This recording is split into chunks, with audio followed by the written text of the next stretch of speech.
Donc voilà, bon alors on devait être un peu plus, mais sans doute des problèmes de transport. Le grand métro de Grand Paris n'étant pas encore opérationnel, n'a pas pu acheminer tous nos invités vers la cité.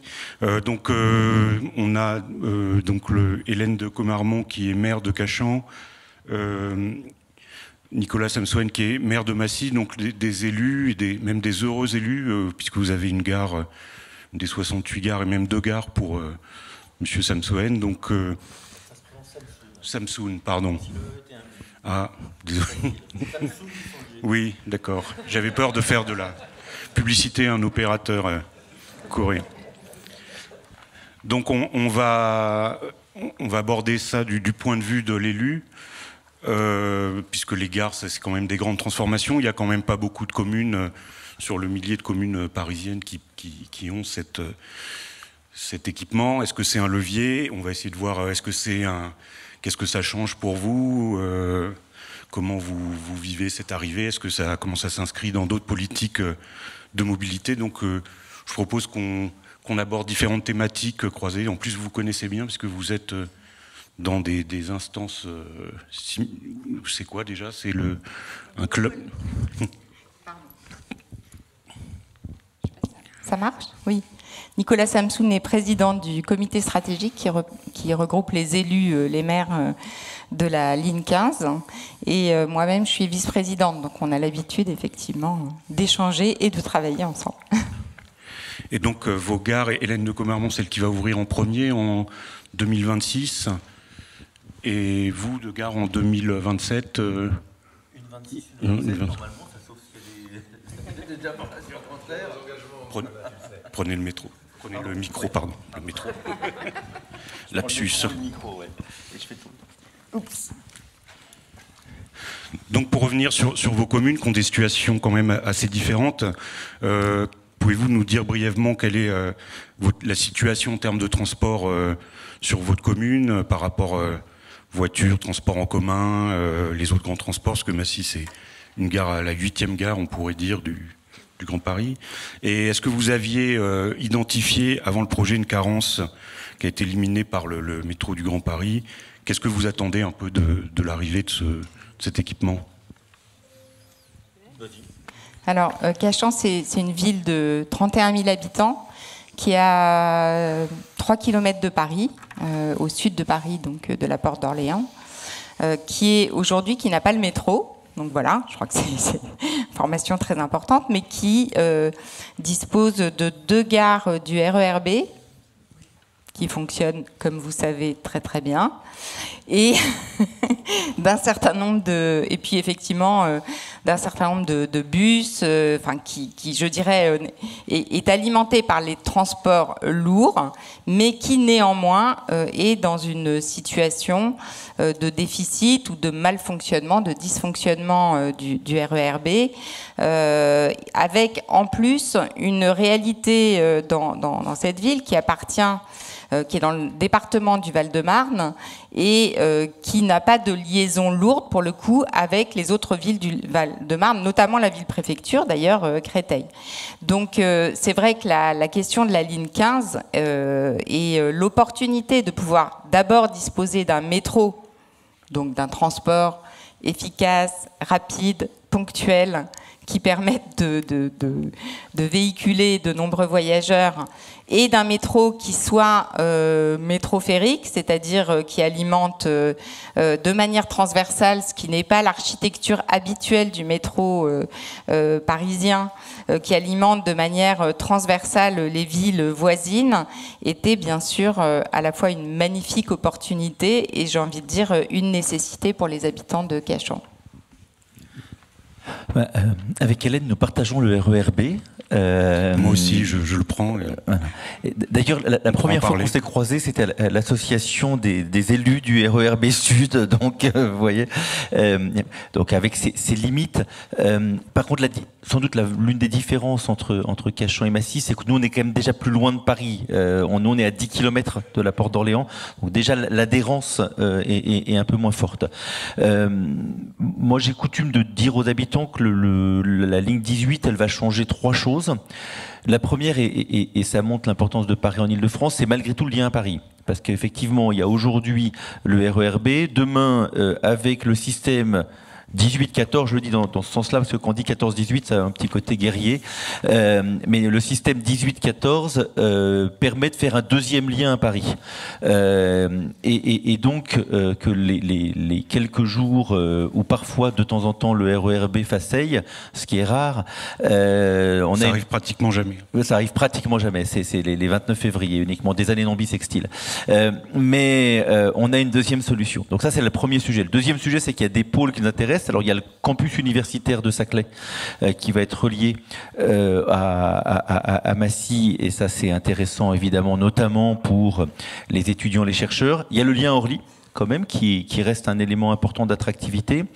Et puis, il y a quelque chose qui est important pour moi, qui est le fonctionnement interne de la ville. Il se trouve que Massy, comme pas mal des villes de banlieue, est découpée par les infrastructures. Vous savez, les infrastructures en banlieue, c'est à la fois la bénédiction et le malheur. C'est à la fois ce qui relie et ce qui découpe. Donc, Massy, c'est vraiment découpé en quartiers. Et il y a 2 grands pôles. Il y a un pôle autour de Massy-Palaiseau, qui est un vrai pôle économique important, qui est devenu un vrai centre d'affaires. Il y a le siège monde de Carrefour, pour ne prendre qu'un exemple, le plus connu, mais il y a beaucoup d'entreprises qui sont là. Et puis il y a une partie qui est plus publique et culturelle, où il y a l'opéra, où il y aura demain les réserves de Pompidou. Et le fait de faire fonctionner ces 2 pôles, qui en fait, même s'ils sont dans la même ville, ne sont pas si faciles que ça à relier, et un vrai changement de fonctionnement. Ce que je raconte souvent aux habitants, c'est que ce qui est en train de se passer, c'est que Massy est en train de passer de la grande couronne à la petite couronne. C'est-à-dire d'un système où, en gros, on se déplace en bagnole, à un système alors où on peut encore se déplacer en bagnole, mais où on se déplace, où la bagnole est plus contrainte, et où on se déplace en transport en commun, en vélo, à pied, en voiture plus ou moins, et c'est vraiment un changement complet qui est en train de se passer. Et c'est ça qui est marrant, et c'est la transition qu'il faut qu'on essaie de ne pas subir, mais plutôt organiser. Là, on voit la gare donc d'Arcueil-Cachan, puisqu'elle est vraiment sur la limite communale. Donc c'est l'architecte, c'est Artem Jean-Pierre Vess. Si on peut peut-être voir la gare les 2 gares de Massy. Voilà. Donc on voit notamment un trait de Massy, c'est quand même d'avoir ce faisceau ferroviaire là assez imposant quand même, qui coupe un peu la ville en 2. Et au niveau, on dit souvent que le projet du Grand Paris, c'est à la fois un projet énorme d'infrastructure, c'est l'un des plus grands projets d'infrastructure au monde. Et comment est-ce que les populations se rendent pas finalement bien compte de ce qui est en train de se passer? Et comment vos administrés ils perçoivent ce projet? Est-ce qu'ils en discutent? Quelles sont leurs attentes perceptibles? Est-ce qu'ils voient quelque chose au-delà de la perturbation des travaux qui sont assez imposants à Arcueil, Cachan? Allez.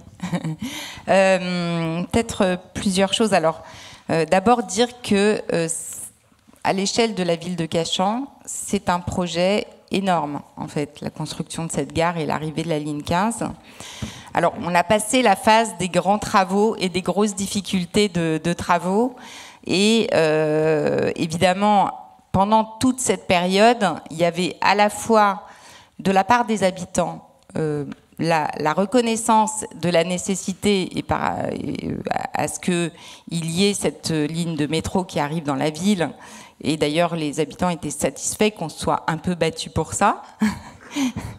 La crainte aussi que peut apporter un métro de cette envergure, dans le sens de l'appartenance à la métropole, avec tout ce que ça peut avoir de conséquences, de plus vivre dans son village, mais d'être complètement métropolitain et relié, ce qui parfois, pour certains habitants, peut être une crainte.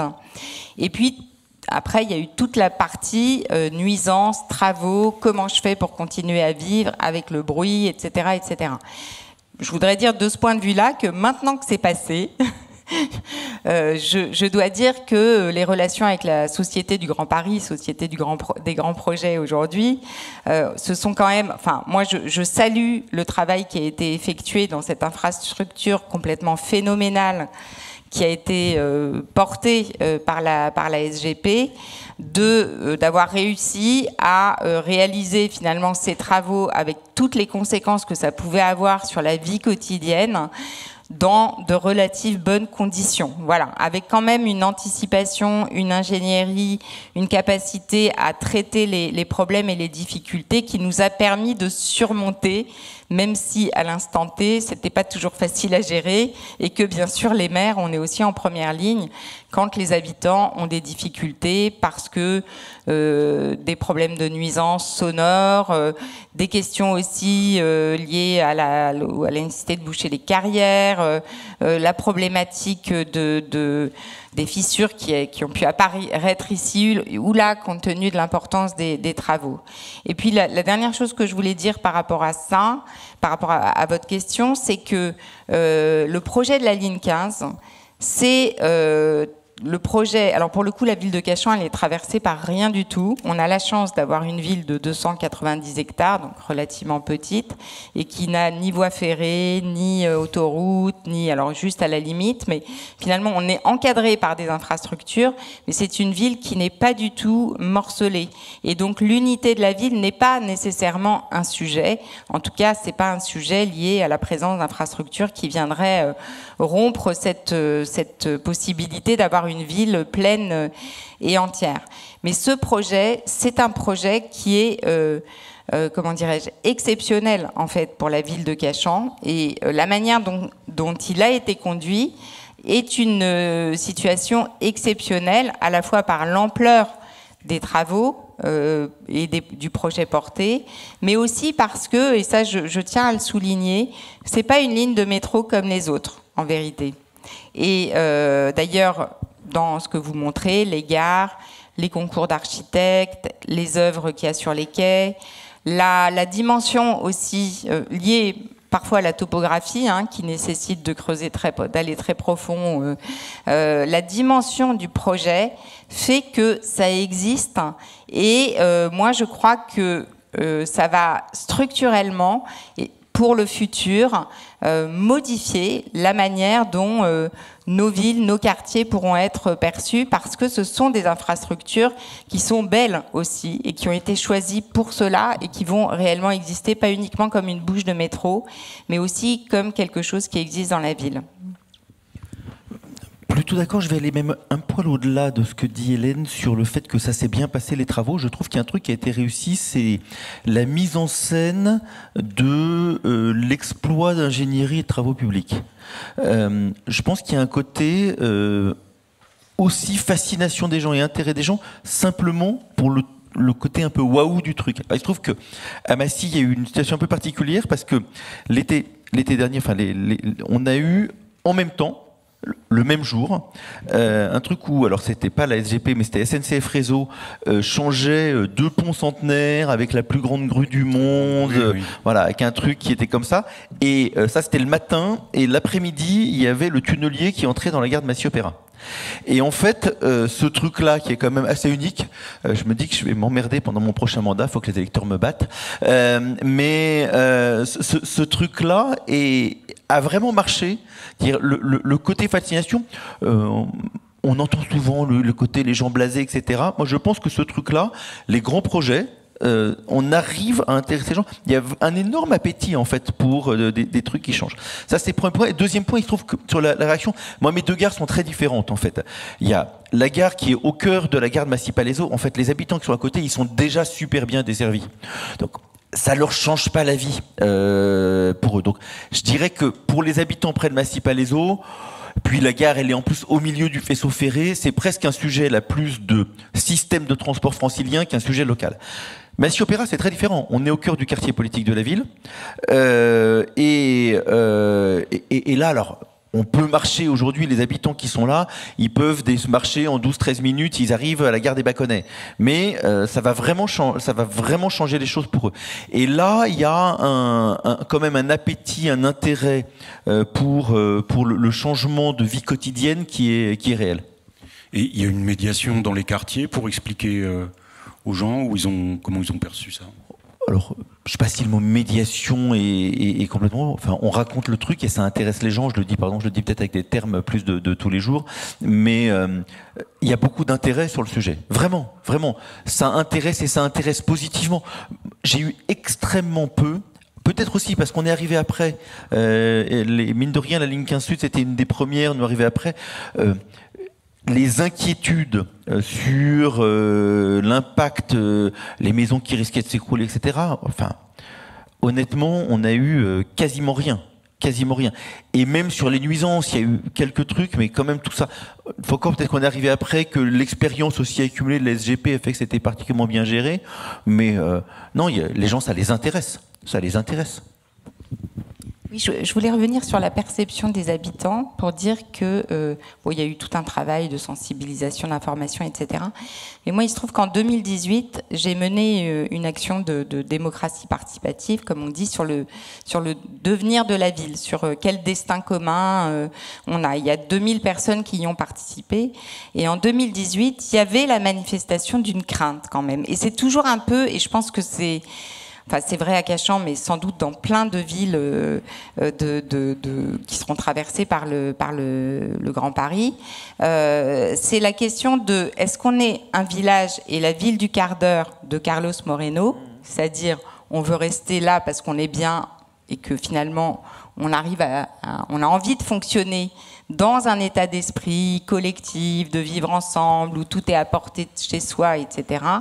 Ou est-ce qu'on est la métropole et le Grand Paris de Daniel Béard, voilà. Et en fait, c'était très présent à l'époque, en 2018, avec quand même, au fond, une crainte. Qu'est-ce qui va se passer?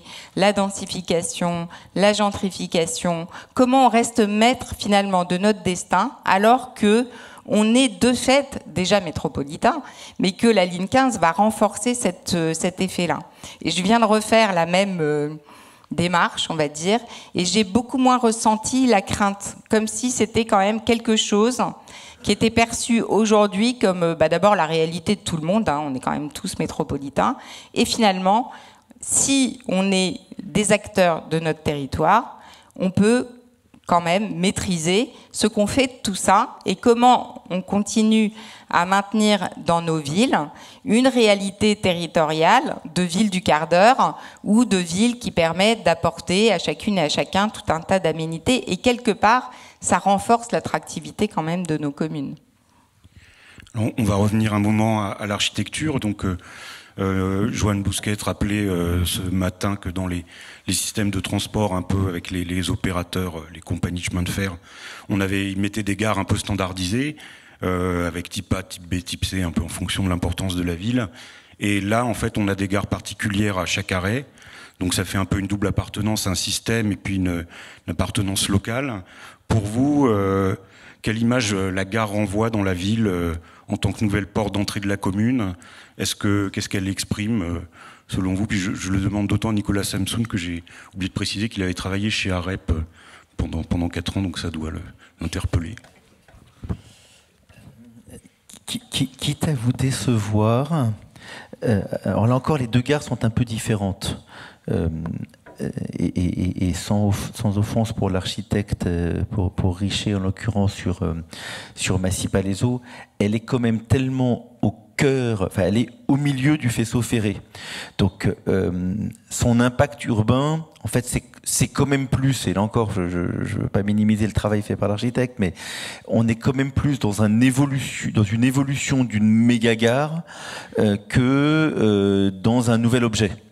Donc honnêtement, sur ce cas-là, je ne suis pas sûr que ça change complètement. Après, et là je peux en profiter pour dire aussi les quelques trucs qui fonctionnent un poil moins bien, parce qu'on peut les poser, la question de l'intégration dans ces hubs, ces méga-gares, je sais pas, etc., est quand même un truc compliqué. Alors on y arrive, honnêtement, et c'est pas pour être gentil, la SGP joue plutôt bien le jeu. Là, vous voyez, pour vous faire marrer, on a 2 passerelles existantes qui sont toutes les 2 des copropriétés entre RATP et SNCF, mais l'un c'est SNCF Réseau, l'autre SNCF Gare et Connexion. Il y a une autre système de gare routière perpendiculaire sous maîtrise d'ouvrage de l'Aglo. Il y a la gare TGV, c'est SNCF Voyage. Il y a la SGP au milieu, bah, c'est le bordel. Et c'est doublement le bordel. C'est le bordel en exploitation courante et ça va pas être simple. Et même en capacité d'ensemblier. Aujourd'hui, je le dis, et j'ai beaucoup d'affection pour eux, il y a des tas de gens très bien. Je trouve pas que dans cette vision d'ensemblier des systèmes de pôles multimodaux, le terme est horriblement techno, mais c'est pas grave. Je trouve pas qu'aujourd'hui IDFM soit complètement au rendez-vous. Voilà, alors c'est facile, la critique est facile, c'est des trucs horriblement compliqués. La RATP et la SNCF sont quand même pas des machins complètement souples et faciles à aménager. Donc il y a plein de circonstances atténuantes. Aujourd'hui, j'ai pas le sentiment qu'on ait une vision d'ensemble qui, en termes de système de transport, objectivement, avec en plus la gare TGV, ce machin-là, c'est la gare centrale du Grand Paris Sud. Enfin, je sais pas comment dire ça. Qu'est-ce que vous appelez machin en fait voilà, ce machin-là, le machin qu'on voit à l'image là, ce machin-là, ce truc un peu compliqué, mal fichu, et en fait, mais je vous dis qui est en fait plein de boue. Et je pense que là, on a encore quelques caps à franchir pour faire mieux. Hélène a utilisé à juste titre l'adjectif métropolitain pour que ceci soit ce que c'est fonctionnellement. Une gare métropolitaine, et plus que d'autres, elle est beaucoup plus métropolitaine que la gare de Massy-Opéra. La gare de Massy-Opéra, c'est une gare de proximité, c'est une station de métro, la gare de Massy-Opéra.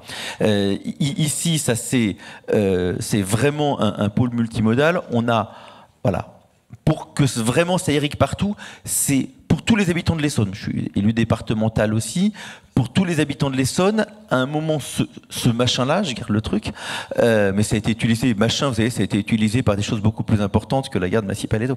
Mais c'est la porte d'entrée de tous les Essonniens dans le cœur de la métropole. Aujourd'hui, je suis pas convaincu qu'on soit encore complètement au rendez-vous. Alors, l'histoire n'est pas finie, hein. On a plein de choses à écrire et à faire, mais elle n'est pas finie. Après, pour la gare de Massy-Opéra, mais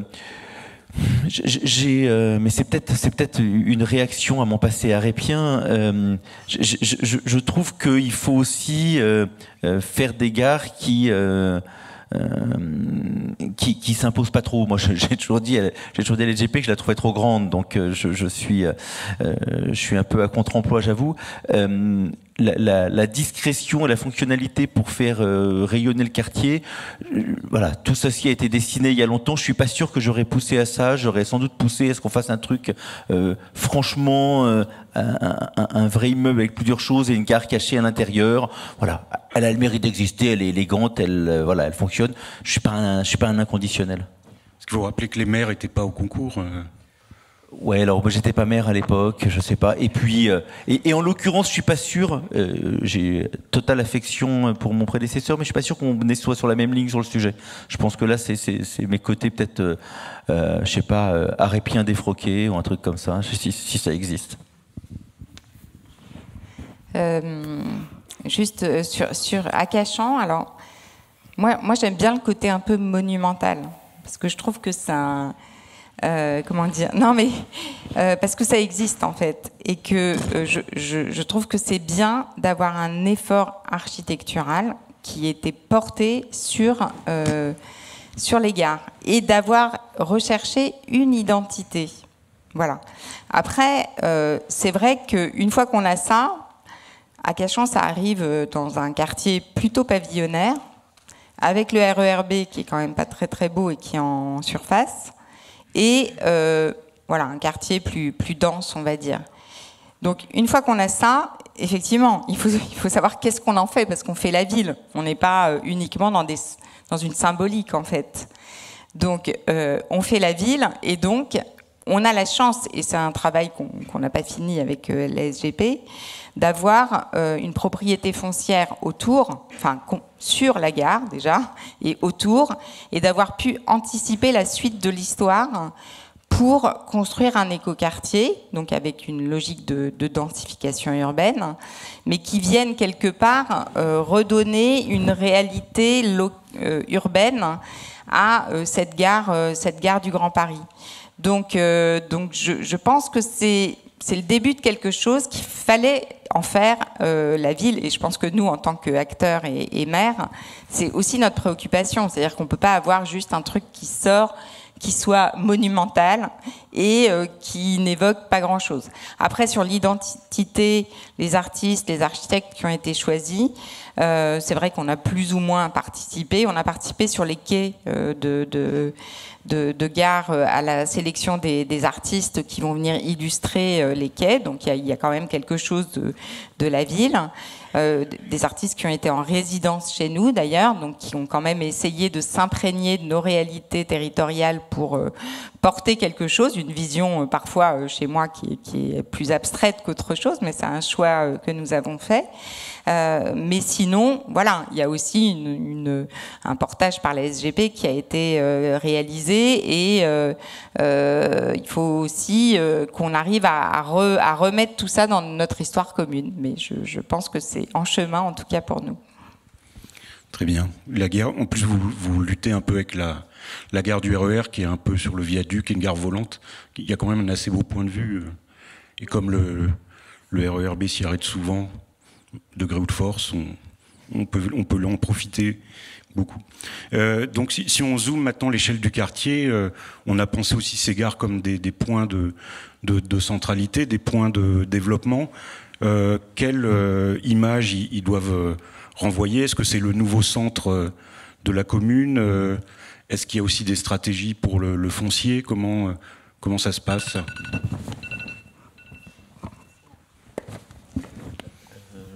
Allez, alors, comme souvent dans ces sujets qui sont quand même des sujets longs, il n'y a pas, on passe pas de l'ombre à la lumière. Enfin, je veux dire, vous voyez, enfin, je fais des références 80, hein, mais enfin bon, on a des choses qui arrivent et qui changent, qui font évoluer des processus de transformation très longs. Si je prends là encore les deux gares. Le pôle de Massy-Palaiseau, la transformation de ce côté-ci de la gare de Massy-Palaiseau, il y a un peu plus de 20 ans, une grande zone industrielle dont on a engagé la transformation en un quartier d'affaires. Je dis aujourd'hui, il y a 25 000 emplois dedans. Enfin, c'est un gros machin. On y aura construit, on fait déjà, là, on doit pas être à loin de 5 000 logements. Enfin voilà, donc tout ça s'est engagé, ça se poursuit. C'est sûr que les transports sont un élément essentiel, mais là encore, il y a déjà Massy-Palaiseau. Ça ne change pas tout, ça accélère. Côté Massy-Opéra, on a pareil une transformation très profonde. Alors l'opéra est juste à côté de la gare. On a une très grosse opération de transformation d'un ancien centre commercial en copro, comme on en a fait beaucoup dans les quartiers, dans les grands ensembles, et qui tombait en désuétude, où on fait du logement, des nouveaux commerces, etc. On fait un conservatoire, enfin on fait plein de choses. Tout ceci a été en partie engagé. C'est un élément qui accélère, qui donne de la puissance, qui change le chemin. C'est pas ça change quand même pas tout là-dessus. Après, c'est sûr que la question centrale, là je vais faire ma partie QPV vraiment. Moi, en plus, c'est le quartier dans lequel j'ai grandi, Massy-Opéra. Pour les quartiers politiques de la ville, en fait, il n'y a qu'une question qui est centrale. C'est la question de l'attractivité. Les QPV, c'est simple. Il y a ceux dont tout le monde veut se tirer et ceux où les gens veulent bien venir.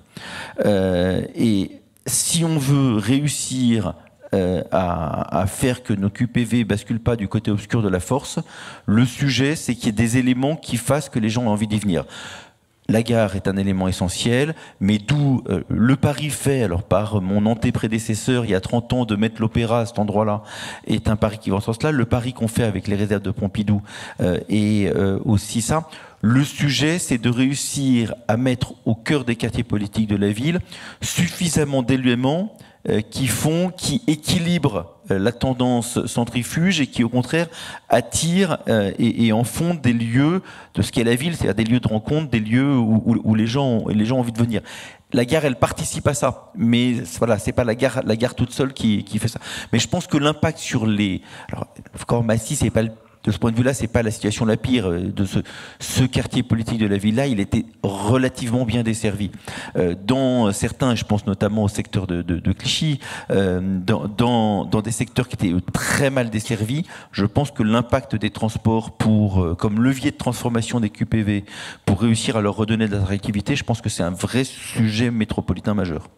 Mais est-ce que ça réoriente, mais si ça déclenche pas, je pense ce que vous dites, est-ce que ça réoriente un peu peut-être la programmation, ça permet de rajouter des équipements qu'on n'aurait pas mis autrement?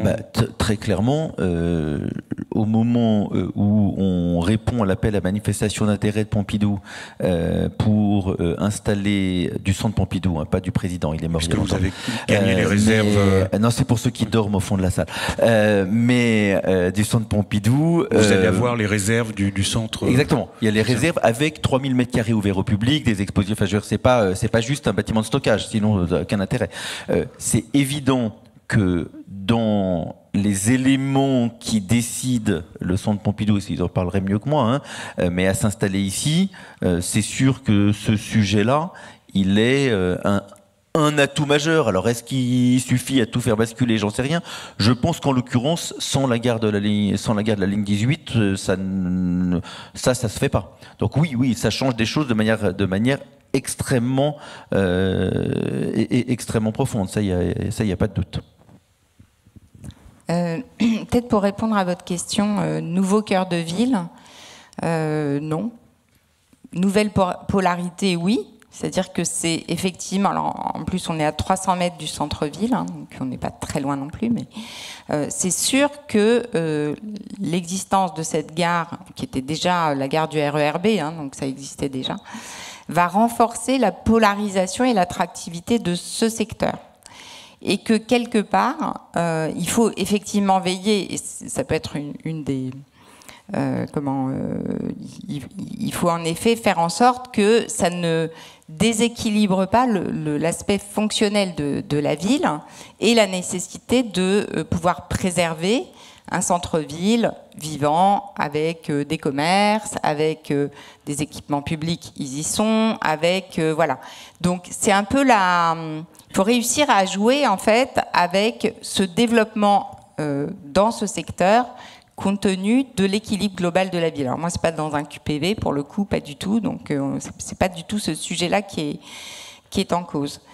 Après, oui, bien sûr, l'arrivée du métro, nécessairement, ça a des conséquences sur l'urbanisation et sur la densification urbaine. Même si, pour la maire que je suis, ça peut pas être uniquement de dire, sur un rayon, je dis ça parce que de 500 mètres, de 800 mètres, d'1 kilomètre, c'est comme vous voulez, tout ça, ça évolue, il va falloir densifier.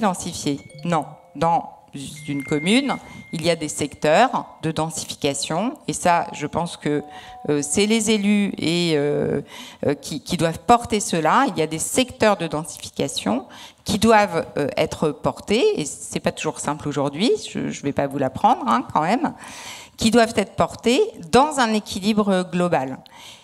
Par chance, à Cachan, et là c'est pas moi, c'est les maires avant moi, qui avaient en fait acquis le foncier autour de la gare du RERB, en se disant, il y avait le marché en fait communal, en se disant là, un jour il va se passer quelque chose. Et c'était Jean-Yves Le Bouillonnec, mais même avant Jacques Carat, donc avant 1998, pardon, 20e siècle.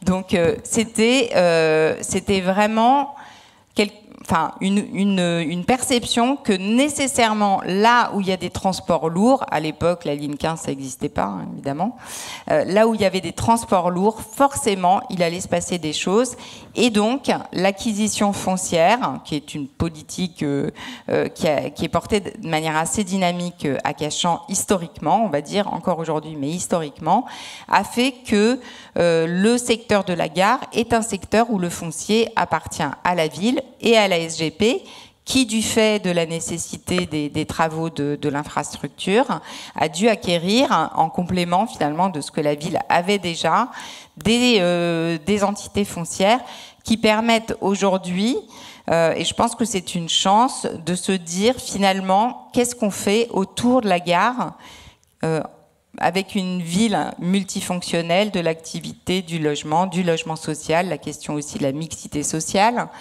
de faire en sorte que c'est pas uniquement des CSP+, qui s'installent là, mais qu'il y ait aussi dans ce quartier l'image de ce qu'est la ville de Cachan, qui est une ville populaire. Donc de construire un projet d'ensemble, qui est un projet que nous portons avec la SGP et qui permet justement autour de la gare d'avoir aussi une maîtrise du devenir de la ville et de la manière dont on va penser finalement son évolution et son dynamisme. Si je peux ajouter quelque chose là, en prenant peut-être l'ensemble des sujets franciliens et plutôt dans nos fonctions comité stratégique, je trouve que c'est vachement important ce que dit Hélène sur parfois une approche y compris un peu naïve, qui est de dire il y a une gare, donc avec un truc très top-down de l'État, qui peut dire il y a une gare, donc on va programmer tant de trucs juste à côté. Je vais être à la fois plus pessimiste et plus optimiste que l'État là-dessus. Plus pessimiste au sens où je pense que ça se déclenchera pas au même rythme partout. Qu'il faut pas essayer non plus de brutaliser le système, qu'il y ait un peu d'incitation, un peu de boost, qu'on donne quelques coups d'épaule, pourquoi pas. Mais faut pas essayer d'y aller brutalement parce que le système se crispera. Et à l'inverse, plus optimiste parce que je suis sûr que ça finira par se passer. C'est-à-dire, et enfin, on a beaucoup parlé de l'impact de ce projet de dingue qu'est le Grand Paris Express et de son impact urbain. Moi, je suis absolument convaincu que effectivement le développement près des gares, il va se passer. Je pense par contre qu'il va se passer de manière très variée. Il y a des endroits, parce que tu citais comme exemple, il y a une maîtrise foncière organisée, il y a un truc qui a été anticipé, il y a des choses comme ça. Et en fait, assez rapidement, et le projet de Cachan est un bon exemple, il va y avoir des choses fortes qui vont se passer juste à proximité. Il y a des endroits où ça prendra beaucoup plus longtemps, et en fait, je pense que c'est pas grave.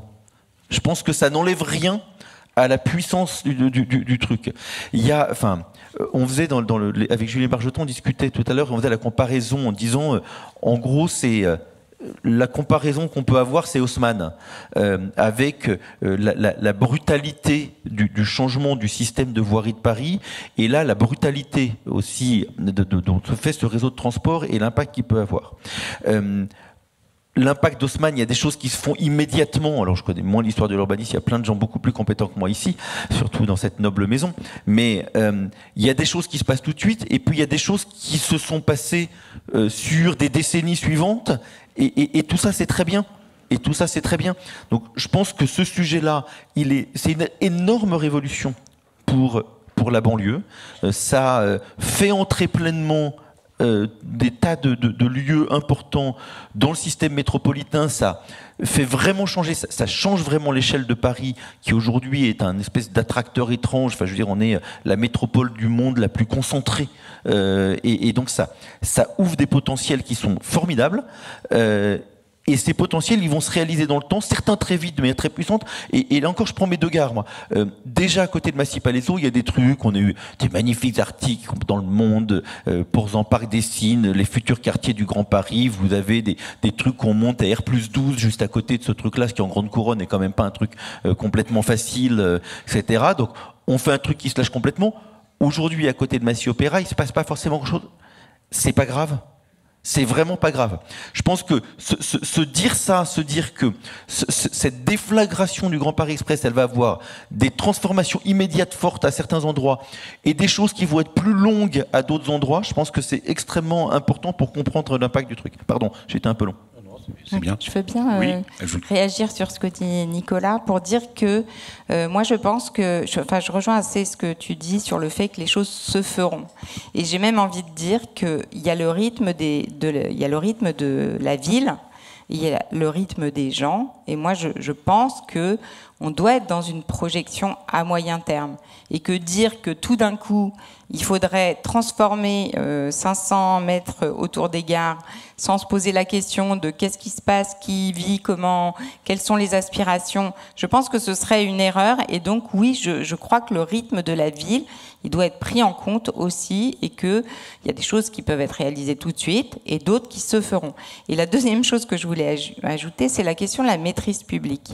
Parce que moi, juste pour insister sur le fait que l'arrivée d'une gare du métro, c'est une attractivité phénoménale. Et les appétits peuvent être grands, même avec la crise immobilière actuelle, peut-être un peu moins, mais là tout d'un coup les choses se sont un peu calmées. Mais ce que je veux dire, c'est que en tant que maire, moi, j'ai pas envie que la logique soit celle de la rentabilité maximum.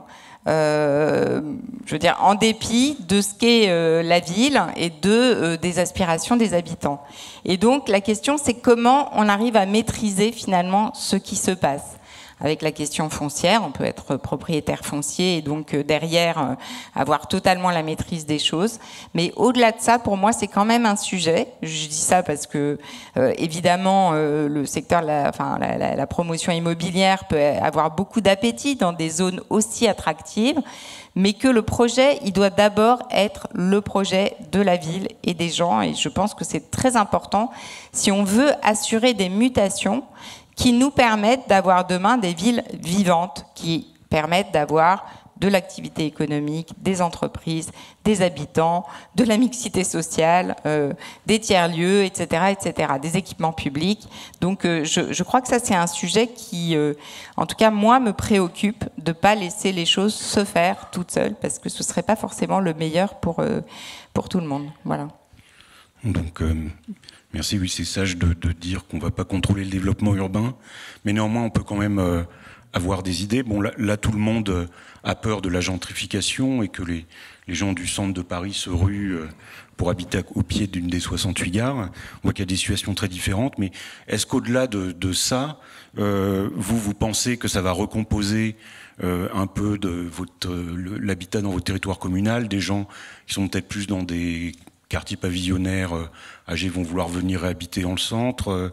Est-ce que vous visez aussi du fait de la position des gares où on sait qu'on peut atteindre des bassins d'emploi un peu différents? Est-ce que vous pensez que ça va attirer des types d'activités? Est-ce que vous pensez aussi, au contraire, implanter des activités pour attirer des gens d'ailleurs? Est-ce que vous avez ces stratégies? Ne serait-ce qu'un peu. On essaye, je pense. Je pense, et encore, je suis tout à fait d'accord avec ce qu'a dit Hélène, mais je voudrais surtout pas qu'on y voit un manque d'enthousiasme. Je pense qu'il y a plein de sujets très marrants qui se passent. Et l'effet, il est déjà considérable. C'est simplement, il faut accepter que ça soit pas partout pareil. Il y a des endroits où ça va être waouh tout de suite, et puis des endroits où ça va prendre plus de temps. Après, sur la gentrification. Alors d'abord, je vais vous dire, peut-être vous choquer, mais moi, j'ai pas du tout peur de la gentrification. En particulier au cœur d'un QPV. Enfin, la gentrification d'un QPV, ça s'appelle la mixité sociale. Hein. Parce que, on va dire les choses de manière un peu brutale, implanter du logement social dans des quartiers aisés, c'est pas fastoche. Enfin, on y arrive. Faire revenir des populations de classe moyenne et aisée dans des QPV, c'est une autre paire de manches. Parce que là, les gens, on peut pas les forcer à venir. Donc, le vrai défi de mixité sociale, comme Cachan, même si c'est différent pour pas une chose, mais c'est aussi une ville très populaire. Si c'est 38% de logement social, c'est et c'est deux grands QPV.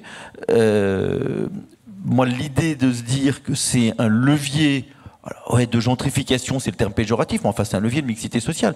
Moi, ça me permet d'attirer effectivement des classes moyennes légèrement aisée. Alors j'ai pas beaucoup de banquiers, hein, mais je suis pas grave en tant que tel.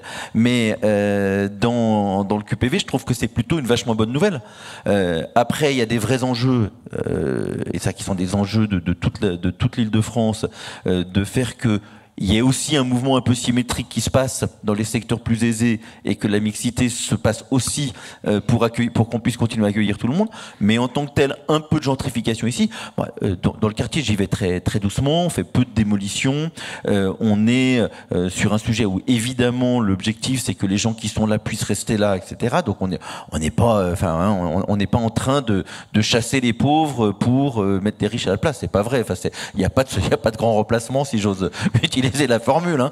C'est évidemment pas ça. Mais le fait qu'en tant que tel, on puisse attirer un peu les classes moyennes. Et puis, je vais vous dire, mais je vais sans doute pas vous surprendre, les habitants du quartier, ils ont parfaitement compris et ils trouvent que c'est vachement bien. Honnêtement, les habitants du quartier, le fait qu'il y ait des gens un peu plus aisés qui arrivent dans le quartier, ça les dérange pas. Ils trouvent que c'est une vachement bonne nouvelle. Leur angoisse, c'est au contraire qu'il n'y en ait plus. Aujourd'hui, moi j'ai un de mes copains maires qui a une formule par les QPV, c'est simple, chaque fois qu'une famille s'en va, elle est remplacée par une plus pauvre. La mécanique actuelle de ségrégation sociale qui est quand même extrêmement violente, c'est cette mécanique-là. C'est que dans un certain nombre de lieux, chaque fois qu'une famille en difficulté s'en va, elle est remplacée par une plus pauvre. Ça nous permet de lutter contre ça. On a regardé à l'échelle de la communauté d'agglomération, Dieu sait que c'est des bassins idiots, mais enfin bon, il se trouve que c'est un échelon administratif. On a regardé les questions de répartition de logements.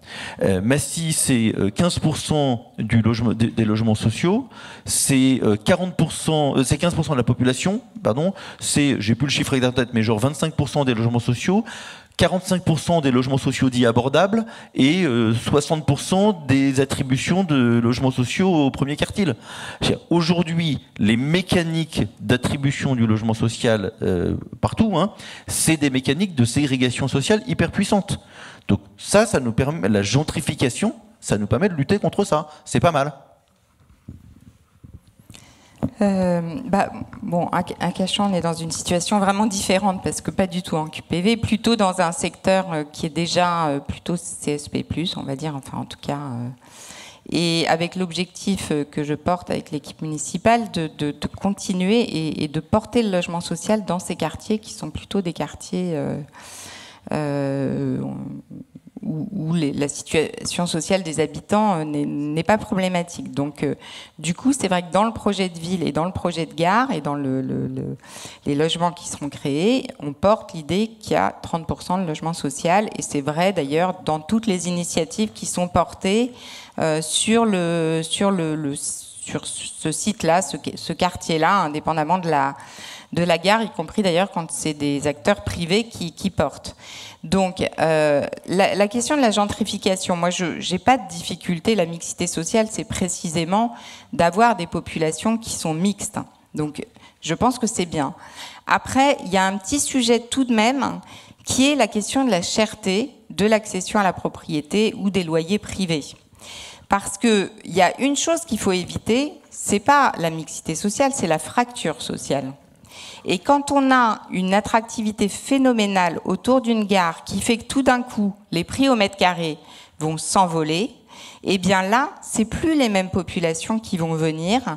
Et si à la fin, les enfants vont pas dans la même école parce qu'il y a de l'évitement scolaire, ben on aura tout raté.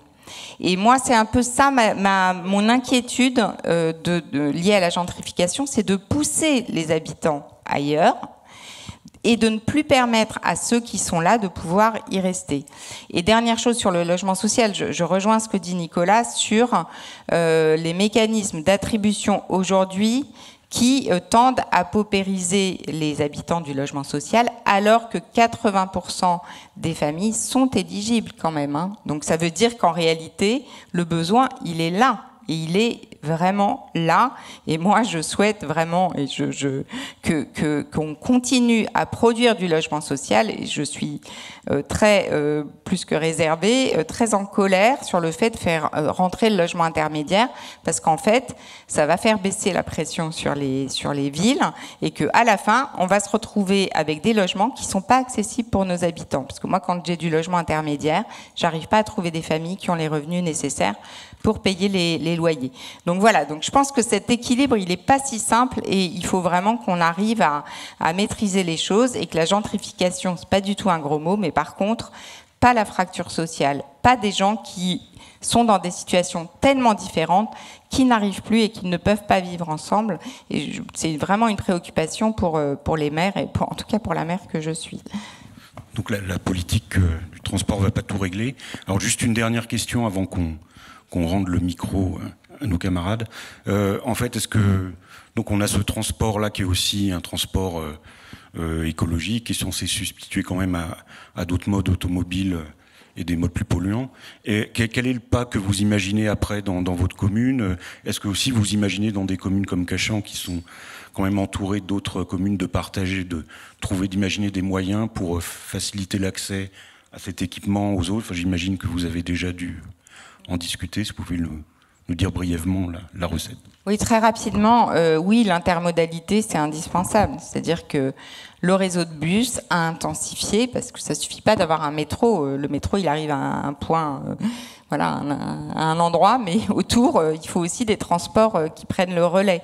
Donc l'intermodalité, là, je renvoie quand même avec la discussion avec les opérateurs de transport, pour que on se dise pas, maintenant qu'il y a le métro, c'est plus la peine de mettre des bus ou des transports secondaires. Le vélo, bien sûr, et d'ailleurs, quand on évalue sur la gare de Cachan le nombre de barrières pour accrocher son vélo, il en faut 1000 et quelques, donc c'est énorme. Donc oui, il faut développer le vélo, parce qu'on est dans des secteurs où c'est une mobilité qui est totalement praticable, acceptable, nécessaire, et qu'il faut qu'on accompagne. Et puis au-delà de ça, on a un sujet localo-local, de bus local qui existe déjà à Cachan, mais pas satisfaisant. Moi, je pense qu'on peut pas s'arrêter à un transport lourd, c'est ce que demandent les habitants. Quand j'habite sur le coteau et que j'ai un certain âge, je peux pas le faire à pied, donc je fais comment? Et ça me paraît excessivement important de ne pas considérer qu'une fois qu'on a fait la 15, on a coché la case de la mobilité et qu'il n'y a plus rien à faire. Mais est-ce que ça prélude la transformation aussi des espaces publics? Puis j'ajoute aussi la question pour Nicolas Samson. Des espaces publics, oui, bien sûr. Ça va modifier complètement la mobilité, l'intermodalité, les espaces publics autour. C'est un travail qu'on fait. C'est l'insertion de la gare, finalement, dans le quartier, la manière dont on fait évoluer les choses autour. Et bien sûr, c'est indispensable, parce que c'est une mutation en profondeur, en fait, qui va s'opérer à partir de ces pôles et qui va complètement réorganiser les choses. Et pour parler de la voiture, parce que quand même, à 2,5 km de Paris, moi je crois que nécessairement la place de la voiture doit se réduire, qu'elle ne peut pas se réduire tant qu'il n'y a pas des transports pour répondre aux besoins des habitants. Donc ça fait partie de la réponse, mais il faut poursuivre le travail pour aller plus loin encore. Je vais reprendre ce que je disais tout à l'heure. Je vous dis, moi, ce qui est en train de se passer, c'est que Massy bascule de la grande couronne à la petite couronne. C'est exactement ça. Alors, c'est sans doute encore plus radical à Massy qu'à Cachan. Dire que Massy, c'est une ville où vraiment la voiture était ultra dominante. On est quand même plus loin de Paris, etc. Mais c'est ça. Et évidemment, ça se traduit dans tout ce qu'on fait. C'est-à-dire que aujourd'hui, alors j'ai plein de travaux partout dans la ville, mais en gros, on fait ce qu'on fait à Centre de Gens, c'est on réduit la place de la voiture, on met des pistes cyclables. Moi, je suis un peu un ayatollah du vélo. Quand les gens me traitent d'Hidalgo de Massy, je réponds que je la trouve un peu molle sur le sujet. Mais évidemment qu'on est là-dessus. Et c'est une transformation très profonde. Je pense que c'est peut-être très important, justement, dans les boulots des élus, c'est d'expliquer ça aux gens. C'est-à-dire que les transitions, prendre le terme mode, c'est très intéressant, mais toujours un peu compliqué. Il y a un peu de douleur dans les transitions, c'est pas facile. Donner du sens, ce qu'on fait, expliquer ça. Moi, je dis cette formule-là, je la répète. Massicro, ils en ont même ras-le-bol. Ils me la citent avant moi. Mais ça veut dire que c'est rentré dans les esprits et que les gens comprennent ce qu'on est en train de faire. Et ça, je pense que dans le système démocratique, que les gens comprennent ce qui est en train de se passer, c'est vraiment fait partie de nos boulots. Donc oui, on transforme l'espace public, on redonne de la place aux piétons, évidemment, et en même temps, on fait ce qu'on a ce qu'on se met tous à faire et ce qu'on n'a pas assez fait dans les années précédentes, c'est que on enlève du bitume un peu partout et on essaye de trouver tous les endroits, y compris les endroits improbables, pour y mettre un peu de fraîcheur. Cette transformation-là, au fond, les gens la souhaitent, l'espèrent, et même si, évidemment, j'en ai toujours quelques-uns qui râlent contre ceci. Je suis très frappé par un truc, prendre un truc sur la bagnole, des trucs tout bêtes.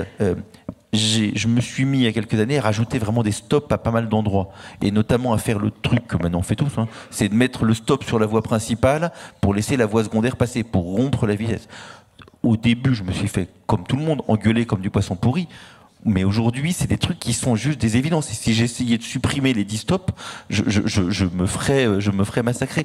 Non. Je pense que cette idée que la voiture, elle est plus contrainte, plus lente, que le piéton c'est important, que le vélo c'est naturel, etc.